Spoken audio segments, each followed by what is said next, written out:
Hey, what's up, everybody? Welcome back to my channel. My name is Paul, the Canadian Snowman, here once again with the Crusades. I don't know, not really. This is kind of like a prequel to the Fourth Crusade, right? Because it's, what led up to it. So, prequel, right, right? uh, so, yeah, we just had, I don't know, some crappy things going on the Fourth Crusade, which really just seemed like they were just there to loot. They were just there for money. It wasn't there to spread the gospel, to spread your faith of Christianity. It was there to pay a debt, pretty much. And yeah, they kind of just went there and took all the money and just left. And basically left Constantinople at like a weakened state. So kind of like, you know, it was a Christian city, and then they just took what they wanted and left. So Christians beating up Christians, which is the opposite of what a crusade is supposed to be.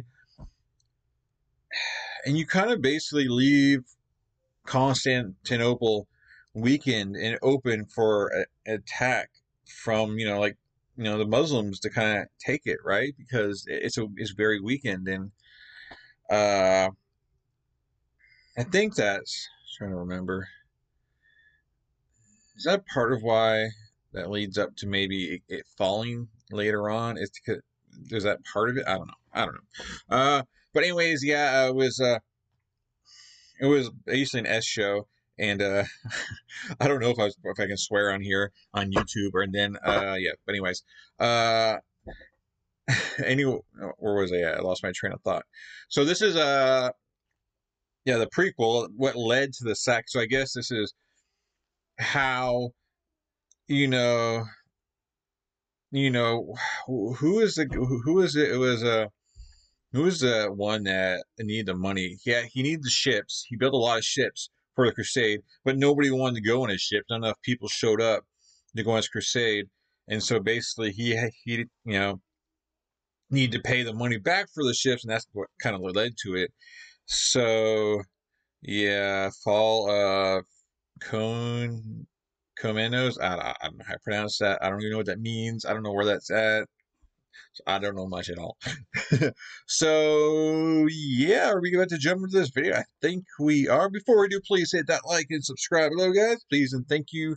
And if this is your first time here, definitely check out their Crusades. They're awesome videos, and definitely check out some playlists because we have a lot of fun on this channel, even though I don't know a whole lot. So you have to deal with mommy not knowing nothing. So there's that. But anyways, try to have fun. Yeah, I think that's it. I think we're ready. You guys ready? You sure? This was like a 26-minute video. And oh yeah, I was gonna say thank you to you guys in the comments, because you're the ones who let me know that this just came out basically today. And yeah, and the great timing considering I did the Fourth Crusade yesterday, and so it couldn't work out even better because I was like, yeah, now I was ready to do something else. And so which anyways, we're gonna discuss that at the after this. I don't know, I'm can't talk right now, so let's just get on with it. So yeah, like and subscribe and play.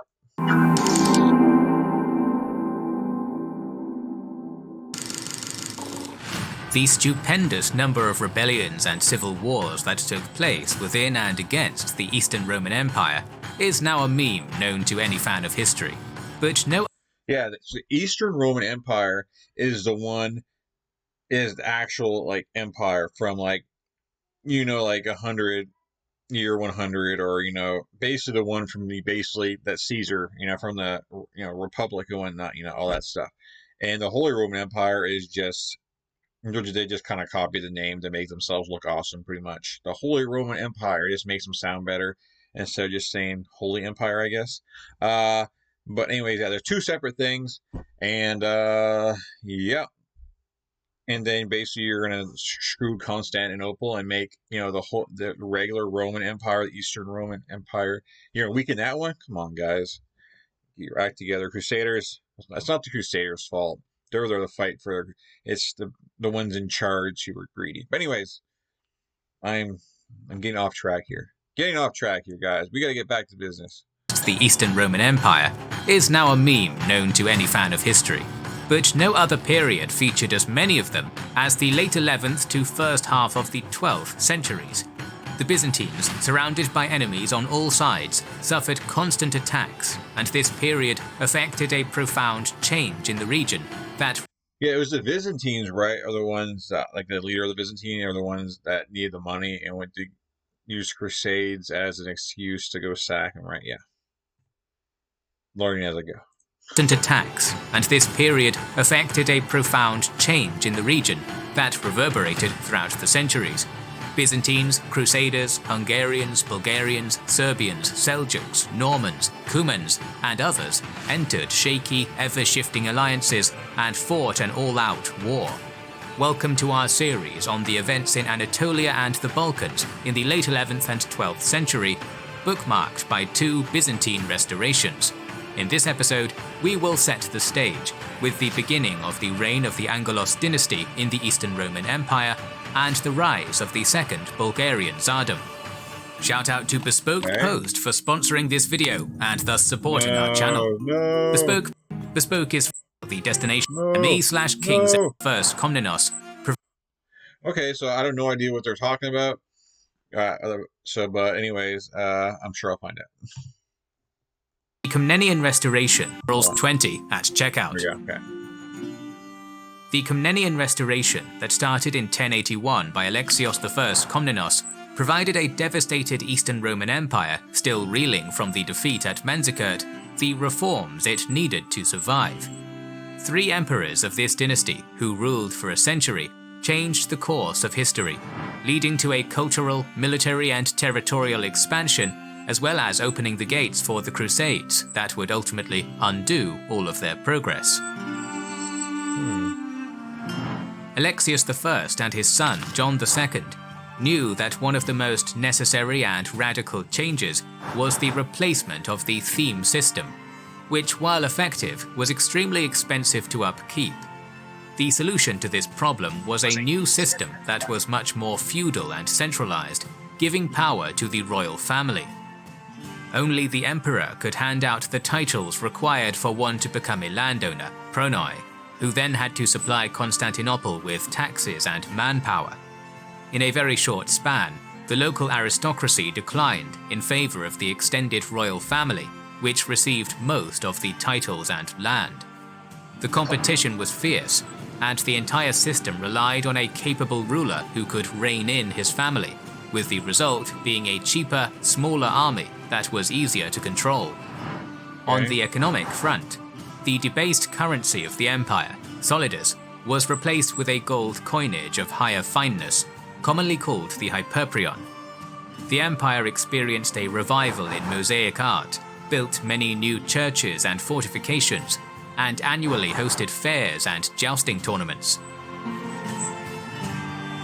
Then came Manuel I, who, much like Justinian, was energetic and ambitious, waging wars constantly. In 1167, Hungary was defeated at the Battle of Sirmium and forced to become a vassal of the empire. In Italy, Manuel first supported Conrad III of Germany against the Normans, and then the Pope in his conflict with the Emperor of the Holy Roman Empire, Frederick Barbarossa. This has nothing to do with this video, but the regular Roman Empire, Eastern Empire. They don't care that they basically, the Holy Roman Empire copied their name, or did they want them to? How did that become a thing? I think it was mentioned in a previous video. It might have been the 30 Years' War, but I'm kind of curious what the Eastern Empire thought about that, or maybe it was their idea. I don't know. Anyways, I'm sorry. And then the Pope in his conflict with the Emperor of the Holy Roman Empire, Frederick Barbarossa.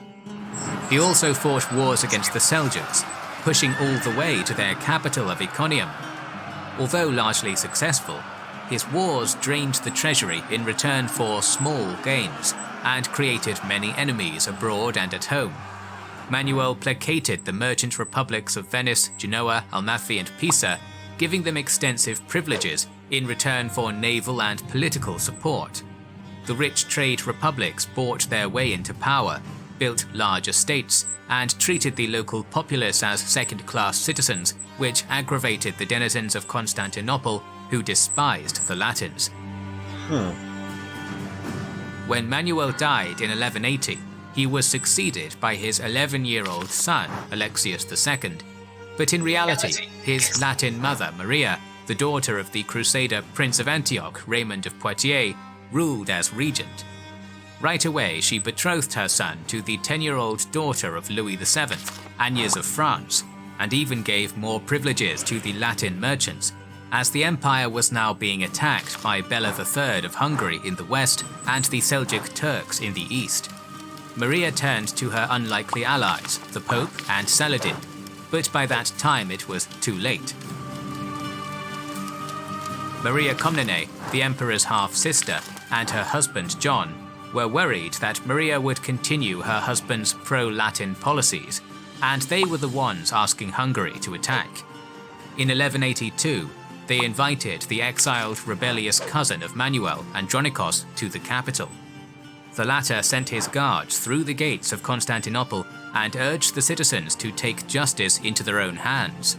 Years of frustrations against the Catholics erupted in one of the most violent and bloody moments in the city's history, as tens of thousands of Latins were slaughtered in the quarters given to them.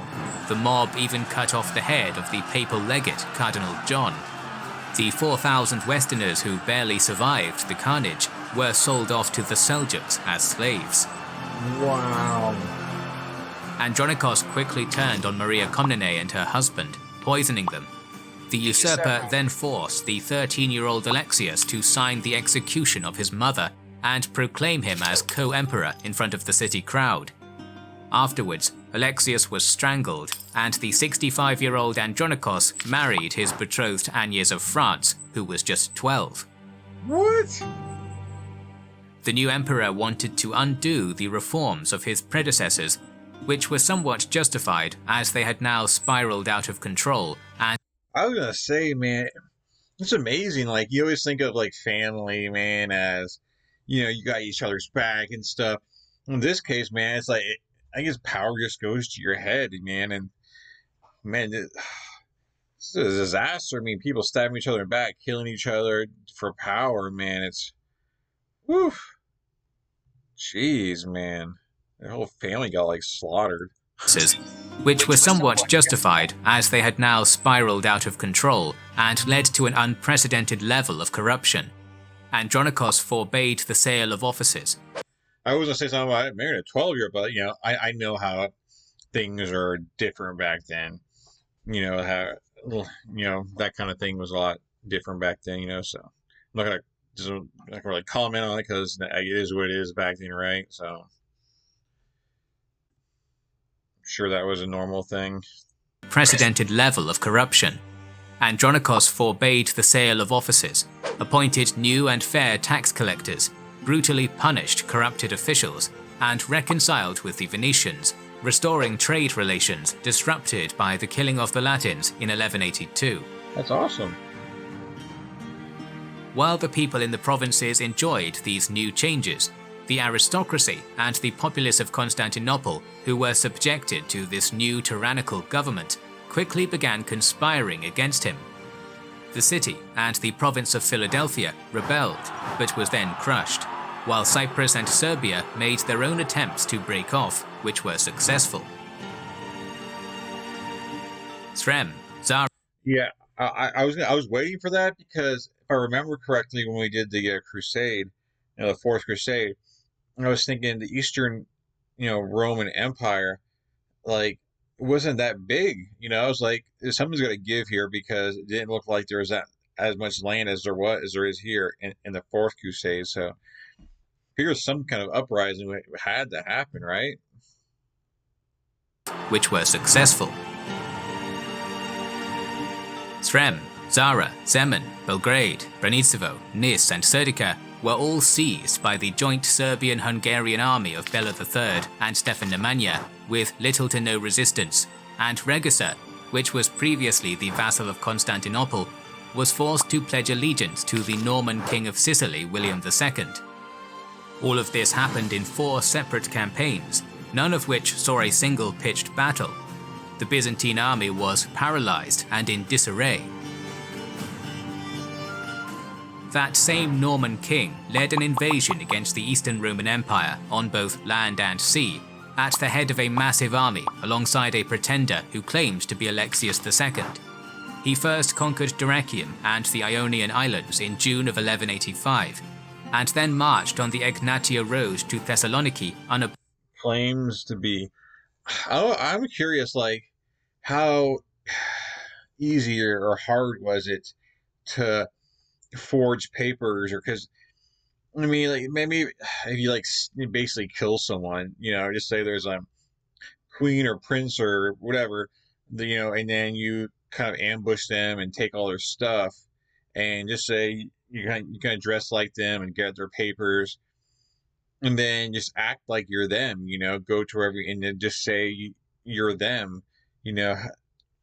if how easy something like that would be, or just make forging that you're some kind of lord or something, and showing up at the castle with papers. I mean, I guess you would need a seal, maybe from one of the, I'm pretty sure they had, like, seals.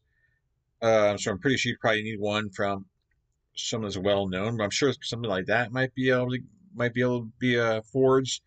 But then again, would it be worth it? Because I'm sure if you got caught forging papers or being someone you're not, I'm pretty sure, like, it's death, torture and death and stuff like that. But it's just interesting to think about, because obviously it's a lot different back then. There's no, like, picture ID and stuff like that, so you might be able to get away with it for a short period until you ran into someone, from the place that that you're pretending to be as, and then all of a sudden your cover's blown. But I don't know, interesting stuff. It's just kind of like how the TV shows do. They always do that kind of stuff. Of 1185, and then marched on the Egnatia road to Thessaloniki unopposed, reaching it in August. At the same time, a fleet of 200 ships arrived under the walls of Thessaloniki. The great city was taken during the final assault in late August, which led to a brutal sack where 7,000 people died. On September 11th, 1185, while the emperor was absent from the capital, a popular uprising put a new candidate on the imperial throne, Isaac II Angelos. This caught Andronikos by surprise, and after he was captured, Isaac decided to let the mob deal with him. For 3 days, the former emperor was tied to a post and beaten. Then, the old emperor was executed in a horrific fashion, which marked the bloody end of the Komnenos dynasty, which both centralized and exhausted the state. Wow! Isaac II immediately turned... Man, it just shows, like, based on how fragile everything was, man. It's like everyone was uprising, like there was no, great loyalties, and man, like that's harsh right there. And things were going so good, but I guess just different views and anyways, wow. The state.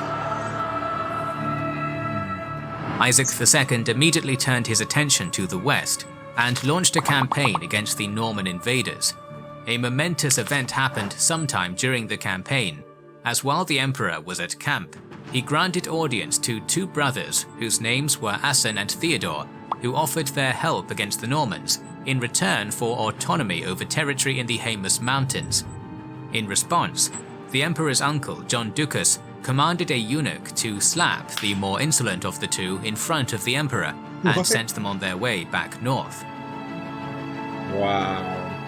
The conquest of Thessaloniki opened the road to Constantinople, but an army led by the general Alexius Ranus won 2 victories at Mosynopolis and then decisively on November 7, 1185 at Demetritzes, largely due to the fact that the Norman soldiers lost discipline after extensive looting.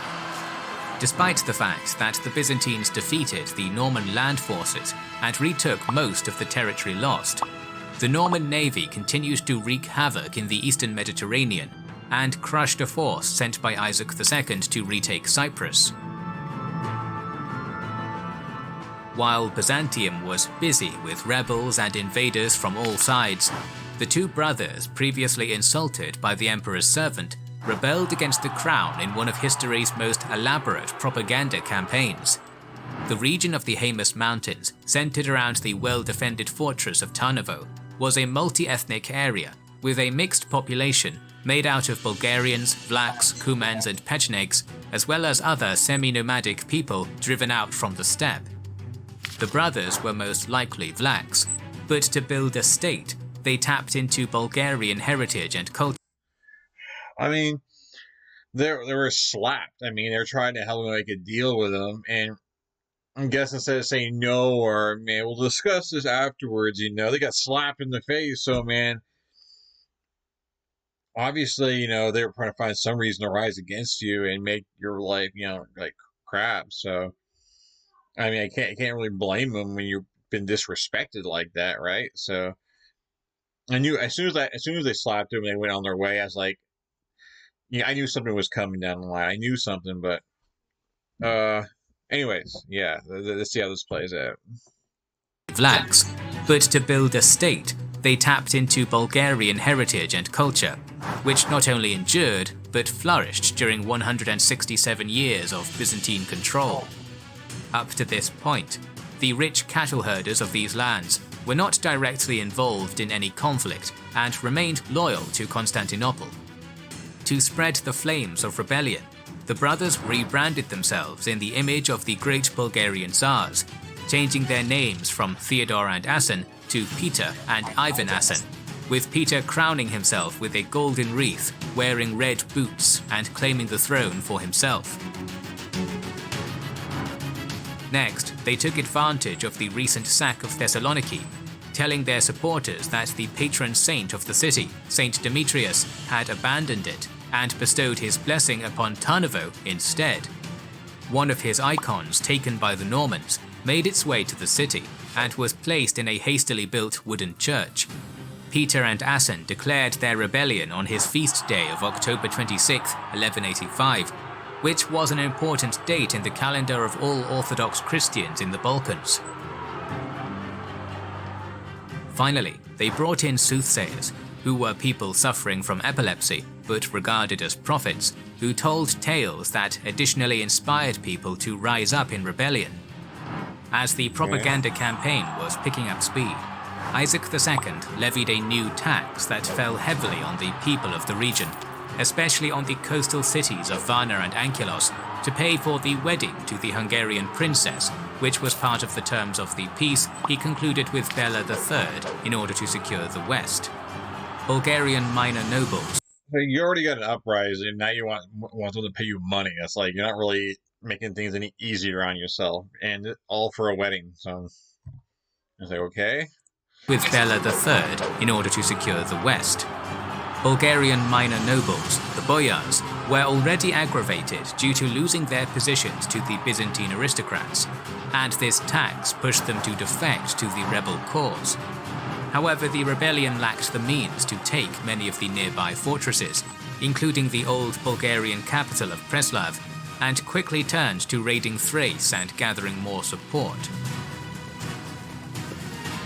Desperate for new allies, Isaac II offered the hand of his sister Theodora to Conrad of Montferrat, an ally of Manuel I, who distinguished himself fighting against Frederick Barbarossa in Italy in 1179. On his wedding day, he was also awarded the rank of Caesar. Shortly after, Alexius Ranus, the man who had crushed the Norman threat, was emboldened. What's the rank of Caesar? Because obviously Caesar is Caesar, but that would be the basically emperor. So the rank of Caesar is a step down from emperor? I don't know, but it seems like a pretty high honor. Shortly after, Alexius Ranus, the man who had crushed the Norman threat, was emboldened by his victories and the support of his men, who proclaimed him emperor in his native city of Adrianople. From there, he marched on Constantinople in the spring of 1187 and attempted to take the city. Despite some initial success, he was unable to breach the strong city defenses, when suddenly Conrad rallied the defenders and sallied out with his Latin force. Alexius spotted the man and rushed over in an attempt to kill the enemy leader, but lost the duel and his head. Dang. The rebellion was over, and Conrad was a hero. But in the end, he chose to board a Genoese ship and seek out more glory in the Holy Land, where he would play a key role in the Third Crusade. Vranes was a popular general among the local populace, so his killing by Conrad only exacerbated the animosity between the Latins and the Greeks. With the Vranes rebellion dealt with, Isaac II was ready to put an end to the raids of the north and marched against the Vlacho-Bulgarian rebels. The Byzantine astronomers knew that a total solar eclipse would happen on September 4th, 1187. So Isaac used that to his advantage and attacked the moment the darkness set in. The unsuspecting rebels were decisively routed and forced to retreat north of the Danube. The emperor then took the... I like, science, I know it's been used quite a few times in history for those who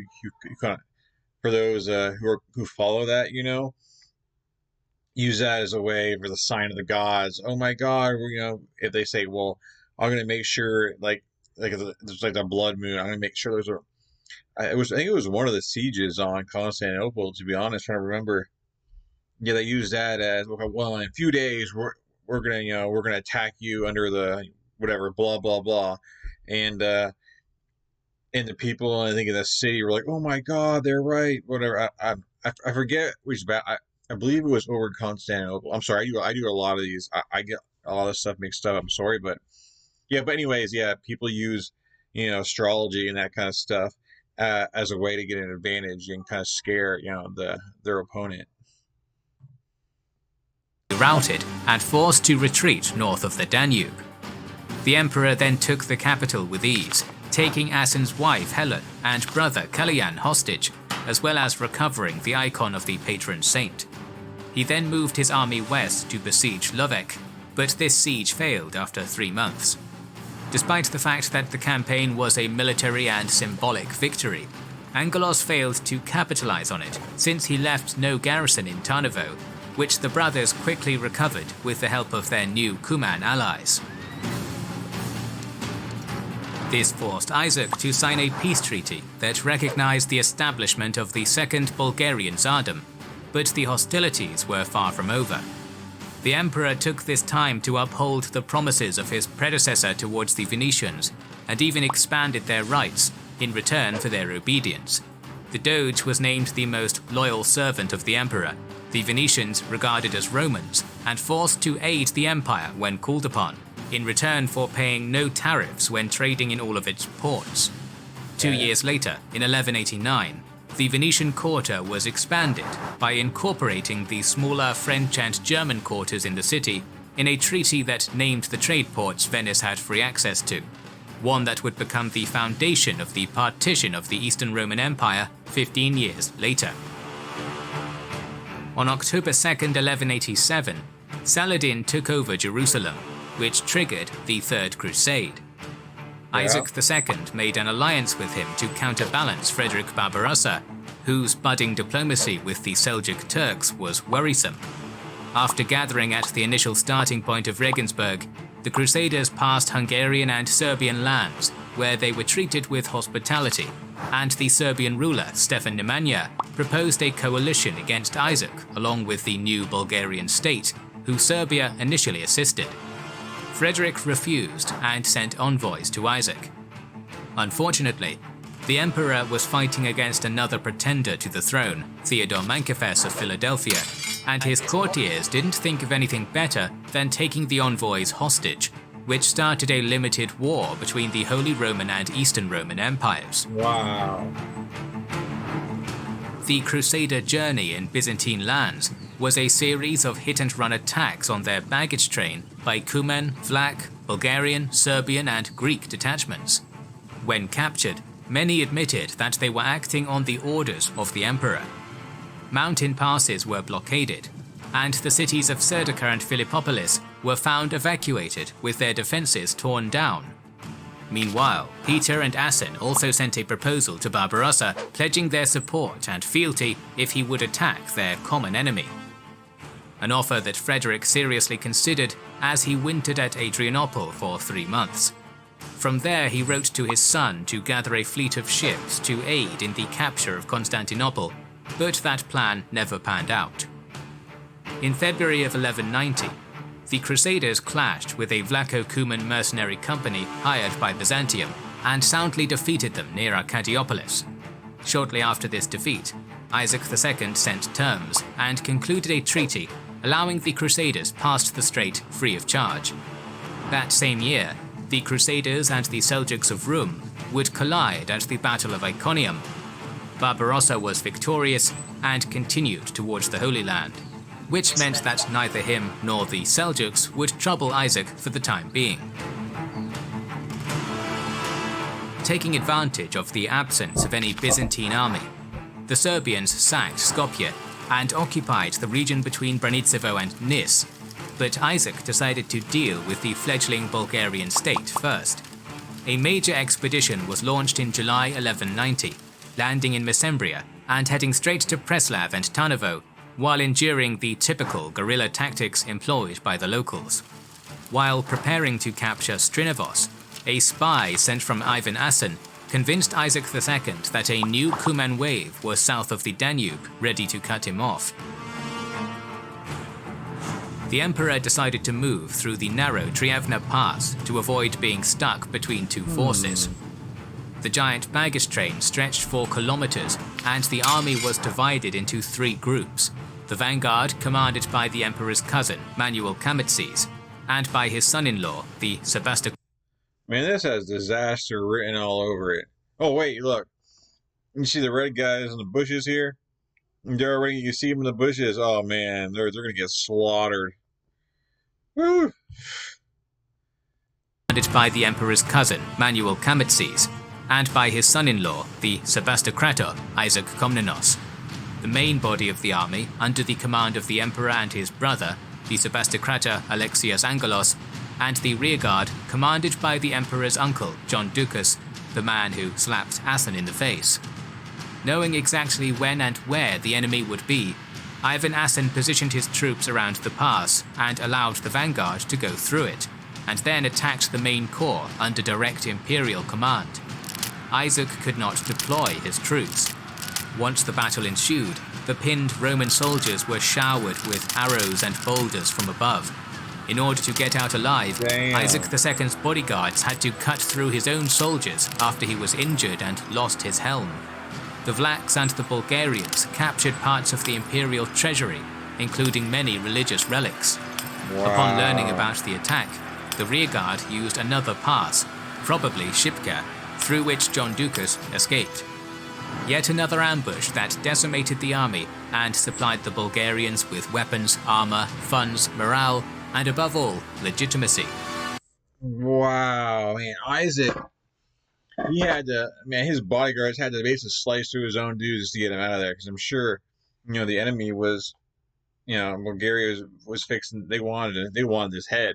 And I have flashbacks of Hannibal there, because just, ambushes and stuff, like, man, he got away, though, he got away. With weapons, armor, funds, morale, and above all, legitimacy. Yeah. What followed was a whirlwind of conquests that included Varna, Angelos, Serdica, Nis, all the way to Stob. And what was up until now a dual leadership from 2 brothers, with Peter at the helm, shifted, with Ivan Asen I being the leading figure because of the military triumph. Back in Constantinople, Isaac II disguised his failure as a victory and energetically launched a new campaign against Serbia, crushing them somewhere on the Morava in 1191. There he accepted Stefan Nemanja as ruler of the region, as long as he was his vassal, forcing him to abandon all agreements with the Bulgarian brothers, and began contemplating a new attack, this time with the aid of Bela III, who would invade from the north before Bulgaria could obtain the power and status it once had. Okay. In 1192, the emperor appointed one of his cousins, Constantine Ducas Angelos, as strategos and gave him Philippopolis. That man proved his worth by securing several major victories and returning Thrace into the fold. Like many before him, his successes on the battlefield and the support of his men encouraged Constantine, who rose up in rebellion against Isaac.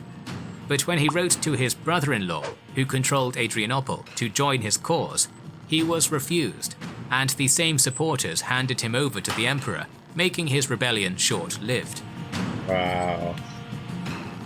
With the capable defender now out of the picture, the Bulgarian raids resumed in 1194, now even more deadly thanks to the assistance of Cuman allies. Isaac II responded by bringing in Alexius Giddos from Asia Minor with... Man, Isaac just, man, he seems so weak though, man. Like, Bulgaria, it seems like they're so strong right now. Isaac, it almost seems like he just keeps scrambling, for some help here. I mean, it's like Eastern Roman Empire is just like, this feels like they're hanging on and just trying to stay afloat here, man, because it seems like a lot's going on against them. Isaac II responded by bringing in Alexius Giddos from Asia Minor with fresh troops, combined with those of the west. That force was annihilated in Arcadiopolis, which was very close to Constantinople, and pushed the border between the two entities to the Rhodope Mountains. Two expeditionary forces were sent to counterattack, both leading to a mutiny of the soldiers, who feared that their commanders would lead them to yet another mountain pass ambush. By this point, Isaac II was fed up with this small spark that only included Tarnovo and its countryside, which grew out of control, so he turned to Bela III and prepared for a massive invasion on two fronts. In March 1195, the emperor left the capital and gathered his force in Rodosto, where he received reports that there was a plot to put his brother on the throne. However, Isaac refused to believe that his brother would betray him. This was a mistake, as soon Alexius III proclaimed himself the emperor, blinding and imprisoning his brother and putting yet another campaign to a halt. Man, like, you trust his brother, man. Were you not here for, like, all the other crap where it seems like family is... My God. Man, I can see, like... I see now why, like, like, you hear stories about, brothers killing brothers when they're young or something like that, just because they don't want to deal with drama and the fight for power when they get older, I mean, like, geez, I mean, everyone's so power hungry, like, nah, don't worry about it. We're blood, but I'd rather have the power. Like, man, that's just so rough. Bye-bye, Isaac. Binding and imprisoning his brother and putting yet another campaign to a halt, which allowed the Bulgarians to press towards Melnik and Seris. Okay, look, Alexios, whatever, he wants power, right? Well, want to wait until Isaac, like, wins the war, at least, before you do this?